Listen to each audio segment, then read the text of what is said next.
বহুজাতিক প্রযুক্তি সংস্থা অ্যাপলের কিংবদন্তি সহ প্রতিষ্ঠাতা ও সিইও স্টিভ জবস ছিলেন দূরদর্শী উদ্যোক্তা। তার হাতে প্রতিষ্ঠিত হয়েছিল অ্যাপল নেট কম্পিউটার ইনকর্পোরেটেড।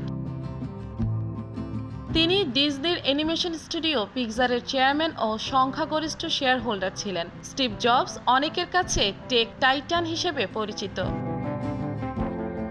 ক্যালিফোর্নিয়ার সান ফ্রান্সিসকোতে জন্মগ্রহণ করেন। তার বাবা মায়ের একজন ছিলেন সিরীয় বংশোদ্ভূত এবং অন্যজন সুইস জার্মান বংশোদ্ভূত।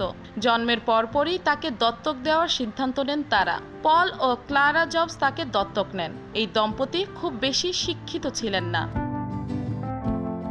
স্টিভ জবস ক্যালিফোর্নিয়ার মাউন্টেন ভিউতে তার দত্তক বাবা মায়ের কাছে বেড়ে ওঠেন। তার দত্তক বাবা গাড়ি মেরামতের কাজ করতেন। জবস বাবার মেকানিক্স ও কারুশিল্পের প্রতি ভালোবাসা থেকে অনেক কিছু শিখেছিলেন। তার